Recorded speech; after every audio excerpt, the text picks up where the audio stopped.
बिस्मिल्लाहिर्रहमानिर्रहीम।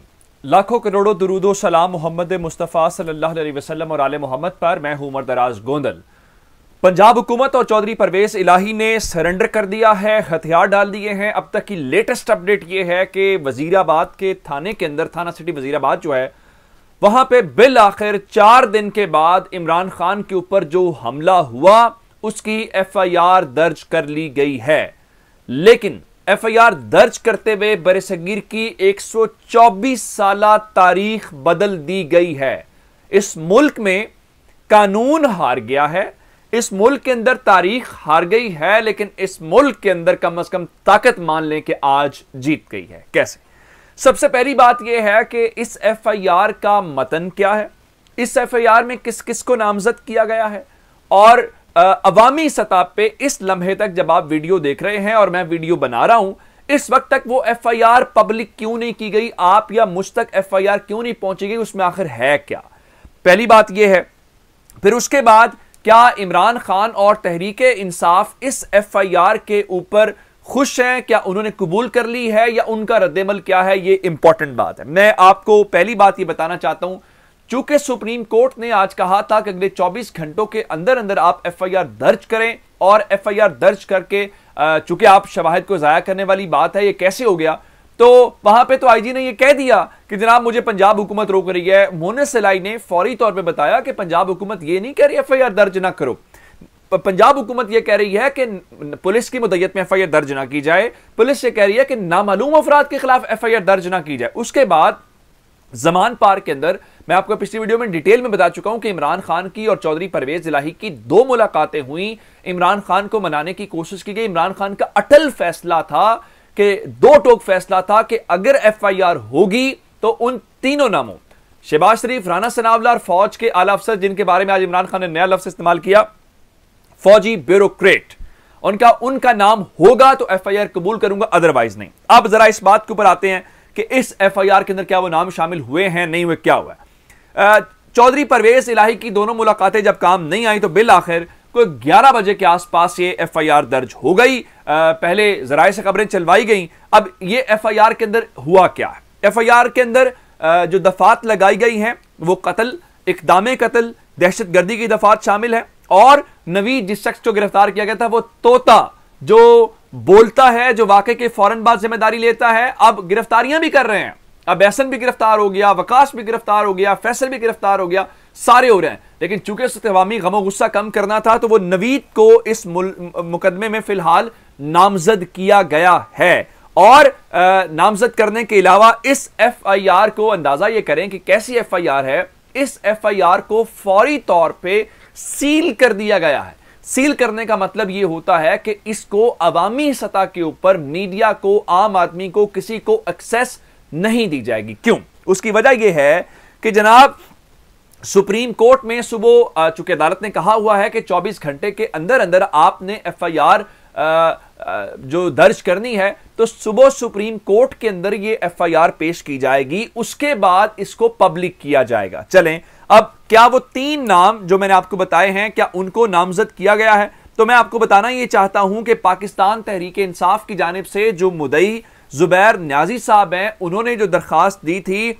उस दरखास्त को मौजूदा आज के स्टेटस को के मुताबिक पुलिस ने उसके ऊपर कोई अमल दरामद नहीं किया। उस दरखास्त को, मुदई की दरखास्त को एक साइड पे रख के यह मुकदमा पुलिस की मुद्दत में दर्ज किया गया है।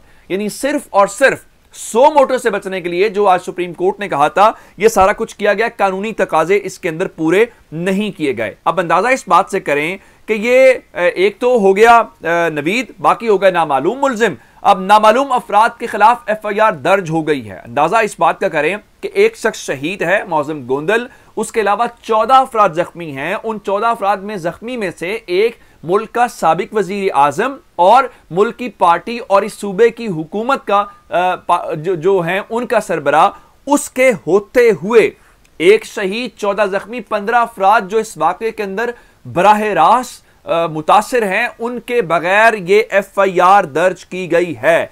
अब इस हवाले से मैं आपको बताना ये चाहता हूं कि अभी मैं तहरीक इंसाफ के रद्देमल की तरफ आता हूं। मुल्क के अंदर आमतौर पे होता यह है कि पुलिस एफआईआर दर्ज करने से इनकार कर देती है। वो उसका मकसद ये नहीं होता कि पहली बार ऐसा हुआ है कि पुलिस कह रही है चूंकि ये नाम शामिल है जो उसमें फौज के मेजर जनरल का नाम है तो इसलिए हम एफआईआर दर्ज नहीं कर रहे। आमतौर पे जब पुलिस के पास कोई आम केस जाता है तो वो एफआईआर दर्ज नहीं करते, तो अब सेशन कोर्ट में जाते हैं। सीआरपीसी की जो दफा 22A और 22B है उसके तहत सेशन कोर्ट पुलिस को हुक्म देती है कि आप एफआईआर दर्ज करें। आज सुप्रीम कोर्ट ने कहा एफआईआर दर्ज करें, और इस अंदाजा करें इस मुल्क के अंदर कि सुप्रीम कोर्ट का क्या मकाम है, सुप्रीम कोर्ट का डर कितना है, या इस मुल्क के अंदर असल हुक्मरान कौन है। अब उन्होंने 124 साला तारीख को बदल दिया। 124 साला तारीख क्या है? मुल्क के अंदर अंग्रेज दौर में 1898 के अंदर क्रिमिनल प्रोसीजर कोड, जिसको हम ज़ाब्ता फौजदारी कहते हैं, वो नाफिज किया गया। वही इंडिया और पाकिस्तान दोनों ने अडॉप्ट किया, वही पाकिस्तान के अंदर कमोबेश थोड़ी बहुत तब्दीलियों के साथ, और वही इंडिया के अंदर है। 1898 से 2022 के अंदर यह मुनफरिद वाकया होगा कि जब मुदई मौजूद है, मुदई दरखास्त दे रहा है, मुदई कह रहा है मुझे किसके ऊपर शक है, मेरे बारे में किसने किया है, और पुलिस ने मुदई की दरखास्त को मुस्तरद करते हुए, उस मुदई के हयात होते हुए, उसके मौजूद होते हुए खुद से एफआईआर दर्ज कर ली है। मैं आपको ये बताऊं, सुप्रीम कोर्ट इस एफआईआर को उड़ा देगी। सुप्रीम कोर्ट इसके ऊपर सेटिस्फाई नहीं होगी। सुप्रीम कोर्ट हो भी तो इमरान खान खुद से रुजू कर सकते हैं, ये उनको हक है। अब मैं आपको इस तहरीक इंसाफ का रद्देमल बताना चाहता हूं।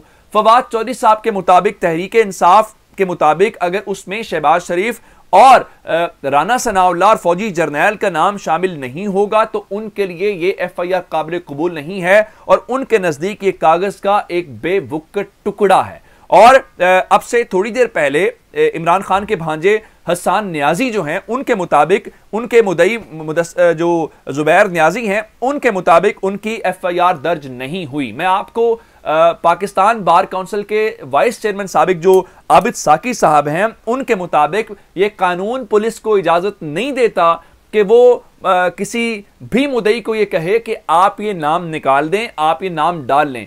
अगर मुदई कोई नाम भी हो और इस बुनियाद पे पुलिस ये नहीं कह सकती कि हमने आपकी एफआईआर दर्ज नहीं करनी, ये पहली बार तारीख में हुआ है। हसन न्याजी ने अब से थोड़ी देर पहले क्या डिटेल्स बताई हैं, जरा वो सुन लीजिए। एज एक्सपेक्टेड पुलिस ने जो पर्चा दर्ज किया वो वही किया जो डर्टी हैरी ने उसे कहा था। फैसल का नाम था उसमें, राना सनाउल्लाह का और शहबाज शरीफ का, जो हमने दरख्वास्त दी थी जुबैर न्याजी की तरफ से। सुप्रीम कोर्ट के ऑर्डर के बावजूद मजाक बनाया गया, तमाशा बनाया गया। पता चल रहा है कि सुप्रीम कोर्ट की क्या औकात है इस पुलिस और डर्टी हैरी के आगे बजाय पर्चा दर्ज करते, अब इन्होंने एक पर्चा दर्ज किया पुलिस की मुद्दत में, जिसमें एक वही जो एक एक्टर डिकॉय नवीद को डाल दिया है। डिकॉय तो कह नहीं कहूँगा, हमला तो उस पर भी किया था, लेकिन और भी थे, और अपनी मर्जी के बंदे डालेंगे। लेकिन पीटीआई स्टैंड, खान साहब का बयान, जुबैर नियाजी का स्टेटमेंट, सारा स्टैंड करता है कि मेजर जनरल फैसल नसीर, राना सनाउल्लाह और शहबाज शरीफ इन्वॉल्व हैं, और इंशाल्लाह हम अपने स्टैंड पे कायम दायम रहेंगे, चाहे छल्ली कर दें गोलियों से दोबारा। आपने इमरान खान के भांजे की गुफ्तगू सुन ली है। उनके मुताबिक उनकी एफआईआर नहीं हुई, ये सरकारी एफआईआर है। यही जो मोनिस सलाई कह रहे थे कि हमने ये रोका है कि नामालूम अफराद के खिलाफ एफआईआर ना हो, बिल आखिर इनको शिकस्त हुई है और ताकत वाले जीत गए हैं, और मोनिस सलाही वाले मामले के ऊपर बिल्कुल नामालूम अफराद के खिलाफ ये एफआईआर दर्ज हो गई है, और यही कानूनी माहिरीन कह रहे हैं। अब देखना यह है कि सुप्रीम कोर्ट इस मामले के ऊपर इसको कैसे टेकअप करती है। पाकिस्तान तहरीक इंसाफ ने इस एफआईआर को मानने से इनकार कर दिया। अपना बहुत सारा ख्याल रखिएगा। खुदा हाफिज।